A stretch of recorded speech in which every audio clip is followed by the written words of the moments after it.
അച്ഛൻ സഭയുടെ കൂടെയാണോ സഭയ്ക്ക് എതിരാണോ എനിക്ക് അറിഞ്ഞാൽ മതി. അച്ഛൻ സഭയുടെ കൂടെ ആണെങ്കിലുണ്ടല്ലോ അച്ഛൻ കുർബാന. വിഷ്ണു സുരേഷാണ് വിവരങ്ങളുമായി ചേർന്ന്. ചെറിയൊരു ശബ്ദ പ്രശ്നം അവിടെ ഉണ്ടെന്നാണ് നമ്മൾ മനസ്സിലാക്കുന്നത്.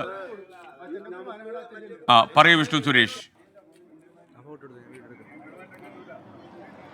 SKN പറവൂർ കോട്ടാക്കാവ് പള്ളിയിലാണ് ഇന്ന് ഈ കുർബാനയുമായി ബന്ധപ്പെട്ട് തർക്കമുണ്ടായത്. രാവിലെ കുർബാന ചൊല്ലാൻ എത്തിയപ്പോൾ ഒരു വിഭാഗം വിശ്വാസികൾ അവിടെ എത്തി പറഞ്ഞു സിനഡ് നിർദ്ദേശിക്കുന്ന കുർബാന തന്നെ ചൊല്ലണമെന്ന്. കഴിഞ്ഞ കുറച്ച് നാളുകളായി ഈ പള്ളിയിൽ ജനാഭിമുഖ കുർബാനയാണ് തുടർന്നു വന്നിരുന്നത്. ഇതിനെതിരെയാണ് ഒരു വിഭാഗം വിശ്വാസികൾ എത്തുകയും സിനഡ് നിർദ്ദേശിക്കുന്ന കുർബാന ചൊല്ലണം എന്ന് ആവശ്യമുണ്ടായത്. തുടർന്ന് വിശ്വാസികൾ തമ്മിൽ രണ്ട് ചേരികളായി തിരിഞ്ഞ് അവിടെ സംഘർഷ സാധ്യത ഉടലെടുത്തിരുന്നു. പക്ഷേ അപ്പോൾ തന്നെ അവിടുത്തെ വികാരി പോലീസിനെ വിവരമറിയിക്കുകയും പോലീസ് എത്തുകയും ചെയ്തു. തുടർന്നൊരു സമവായത്തിലേക്ക് അവർ എത്തിയിട്ടുണ്ട്. എന്നാൽ ഈ കുർബാന ഏത് ചൊല്ലണമെന്നൊരു അന്തിമ തീരുമാനത്തിലേക്ക് എത്തിയിട്ടില്ല. അതുകൊണ്ട് തൽക്കാലം കുർബാന നിർത്തിവെക്കുക എന്നൊരു തീരുമാനത്തിലേക്കാണ് എത്തിയിരിക്കുന്നത്. ഏറ്റവും പ്രധാനപ്പെട്ടത് പുതിയ അധ്യക്ഷൻ എത്തിയെങ്കിലും ഇപ്പോഴും ഈ അങ്കമാലി അതിരൂപതയിൽ കുർബാനയുമായി ബന്ധപ്പെട്ടുള്ള തർക്കം തുടരുന്നു എന്നുള്ളതാണ് ഒരു ആശങ്കയായി നിലനിൽക്കുന്നത്.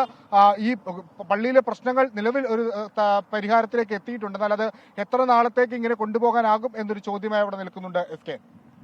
Okay, thank you Vishnu Suresh.